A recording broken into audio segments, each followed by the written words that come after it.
Тар жолда өткелің үшін, мұң беріп өпкенің үшін, тамшыдан жан бітіріп, ғаламға гүл еккенің үшін, разымын Алла өзіңе. Ой берген санам үшін, бой берген балаң үшін, тіл беріп бесігімді тербеткен қалам үшін, разымын Алла өзіңе.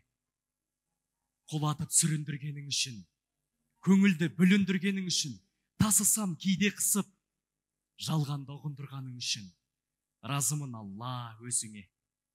Бағымды сезіндіргенің үшін, тірліктің көзін білгенім үшін, досты да таңдап беріп, дұшпанды безіндіргенің үшін, разымын Алла өзіңе. Жалқы үн жігерім үшін, арнамыз білегім үшін, шайқалтып дауыл болып, иман дос жүрегің үшін, разымын Алла өзіңе.